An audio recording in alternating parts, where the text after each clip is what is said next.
Lorsque l'État est sûr, les citoyens ont un mécanisme sûr de protection. Quand l'État devient une sorte de passoire qui n'est pas sûr et qui ne se protège pas, et donc cet État ne protège pas les autres. Donc quelque part, quand on voit de la rigueur, par exemple, dans la protection des institutions, la protection du pays, les frontières, etc., quand on met toute cette rigueur, les gens ne comprennent pas en réalité. Parfois on est trop rigoureux, etc. Mais ce sont des choses qui font en sorte que la vie, la société normale, commune, puisse résister à un effondrement qui serait totalement ouverte si les institutions n'existent plus. Alors, Dadi, les États en voie de développement ont du mal à décoller. Il faut peut-être tout révolutionner. Bien, Blaise Pascal disait qui fait l'ange fait la bête. Donc, lorsque l'on programme une idée merveilleuse, il faut savoir que derrière cette idée merveilleuse, il y a un effort à fournir pour que cette idée puisse en réalité germer. Sinon, vous aurez le contraire de ce que vous avez programmé parce que c'est le fort en réalité qui construit ce que l'on veut. Alors, notre problème chez nous, les Noirs, je parle d'Haïti là, on parle nous les Noirs, c'est que nous confondons en réalité entre le travail et l'emploi. En Afrique ou partout, les Noirs préfèrent avoir un emploi, mais le travail, ce n'est pas spécialement l'emploi. On peut travailler sans gagner de l'argent, mais on travaille pour un besoin au-delà. Durkheim a défini ce qu'on appelle la division du travail. On n'est pas amené dans une société à faire tous la même chose. Oui. On fait des différentes choses. C'est la fusion ou du moins la réunion de ces choses-là qui fait la société, la force de la société. Et donc, quand on travaille, on ne s'attend pas tous à avoir l'emploi. Certains doivent travailler avec un emploi rémunéré directement, mais il y a ceux qui travaillent en réalité pour la société. Peut-être ils auront à avoir une rémunération ou pas. Je prends l'exemple d'une dame aujourd'hui qui a remporté le prix Nobel de médecine, Madame Katilina Kariko. C'était une dame hongroise qui a commencé à faire ses recherches sur RM messager depuis son pays en Hongrie.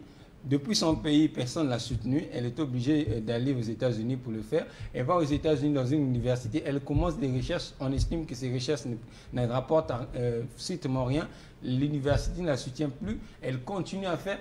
Et lorsque la Covid est arrivée, c'est cette technologie, ou du moins ces recherches-là, qui ont permis à ce que l'on fasse des vaccins plus rapidement que d'habitude.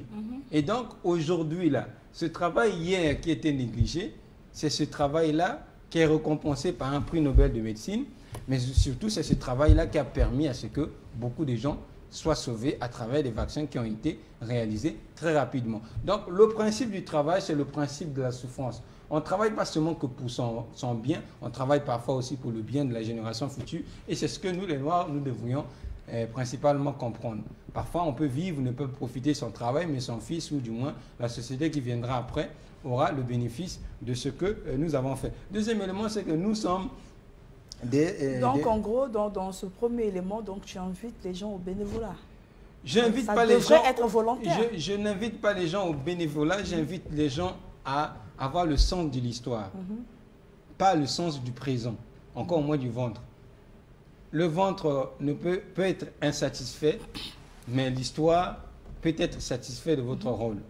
Beaucoup de gens... L'histoire retiendra. L'histoire retiendra. Beaucoup de gens dans certains pays ont construit des États sans être les grands bénéficiaires de ces États-là. Je prends Nelson Mandela qui s'est battu pour l'indépendance qu'est-ce que je dis, la libération et contre l'apartheid. Nelson Mandela n'a fait quand même un seul mandat. Donc, il n'a pas joui au-delà de ce qu'il pouvait jouir de ce pays. Donc, le sens de l'histoire, c'est ce que nous devrions avoir besoin. Enfin, avoir à faire le sens de l'histoire pour que nous puissions laisser des œuvres qui vont rester au-delà de notre propre existence. Le deuxième élément, c'est le raccourcisme noir à travers le fétichisme. Les gens disent que, sincèrement, les Noirs pensent que s'ils ne peuvent pas aller directement, se battre directement, il faut chercher. À Salfo dit, en Afrique, il y a deux choses qui ne sont jamais réelles, qui ne sont pas normales, c'est la mort et la réussite. Si tu réussis, certainement tu as touché un fétiche, si tu es mort, tu es certainement tué par quelqu'un. Et donc, c'est ça à peu près le nombrilisme dans lequel on s'est enfermé.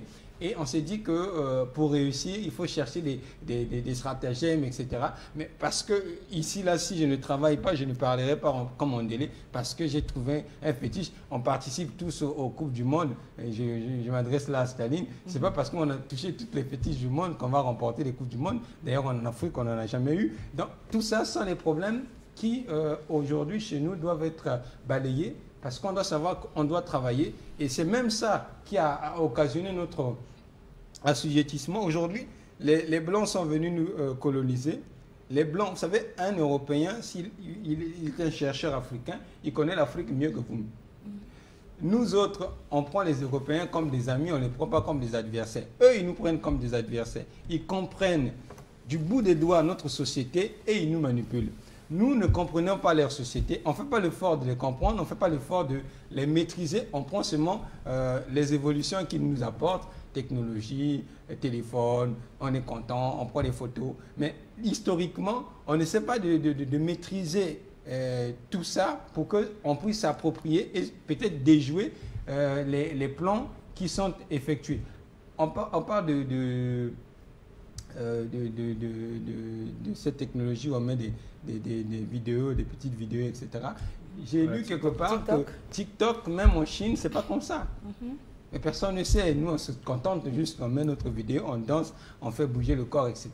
Et ça, c'est aussi notre malheur à nous de ne pas prendre les Européens comme, ou du moins les personnes qui inventent comme des adversaires. On les prend comme les amis, on les embrasse, alors qu'eux, ils viennent avec un objectif. Et cet objectif-là continue de génération en génération à nous martyriser, voire à nous diminuer. Du coup, on continue à servir les autres parce qu'on consomme leurs biens sans savoir le bien fondé que cela apporte ou pas dans notre vie. Je terminerai par dire un dernier mot sur le développement sur tous les pays africains.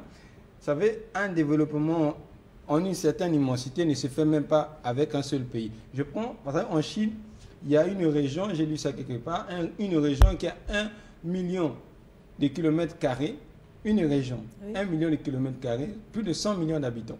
Chez nous, au Congo, nous avons 342 000 kilomètres carrés et 56 millions d'habitants. Vous voyez que déjà, la Chine mélange ces millions de kilomètres carrés, là, beaucoup de gens, beaucoup de pays en réalité. Si vous allez aux États-Unis, il y a beaucoup d'États. Il y a des États qui sont producteurs de pétrole, d'autres de gaz, etc. Donc, c'est un mélange qui fait en sorte que lorsque l'État a plus de moyens, il peut investir beaucoup sur beaucoup de choses et créer des grandes choses. Mais chez nous, on a des petits pays ici.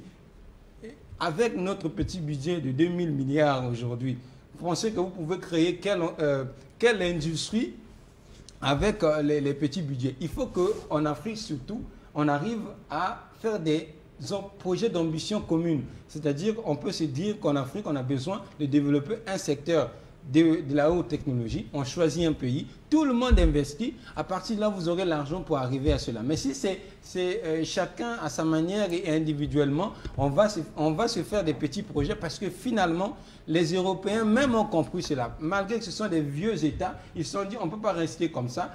On est obligé de créer l'Union européenne. Et l'Union européenne a créé un certain nombre de choses qui permettent aujourd'hui la monnaie commune, par exemple, et l'euro, par exemple, le projet spatial européen qui commence petit à petit à exister face aux projets américains, russes et chinois, etc. Quand ils étaient individuellement, France et Anglais, ils n'arrivaient pas. Ah oui, et ça, c'est fait la force. Ça, c'est chez nous. On doit arriver à faire des projets collectifs, investir ensemble pour une chose. On finit cette chose-là, on investit ensemble pour une autre chose. À partir de là, on a des moyens de le faire, on a le pouvoir de le faire, on a les capacités de le faire. Mais si chacun va errer à sa manière avec nos petits minables budgets que nous avons, finalement, on va essayer, on va aujourd'hui, comme Haïti, avoir une vieille histoire et un présent totalement exécrable. Merci Dadi pour ces analyses. Donc l'Afrique, en résumé, l'Afrique... pour décoller, à la base, elle a besoin d'un changement de mentalité. Merci Dadi, je vous garde tous les deux. Nous recevons Nelson Langelus qui va nous rejoindre tout à l'heure. Nelson. Bonjour Nelson. Bien sapé ce matin. Merci. L'équipe est féminine, masculine plutôt. L'équipe est masculine ce matin. Bonjour. Voilà. Donc, avant d'échanger avec Nelson, la régie va nous balancer une mélodie pour se détendre un peu et nous allons poursuivre. Donc, si la régie est prête, c'est parti.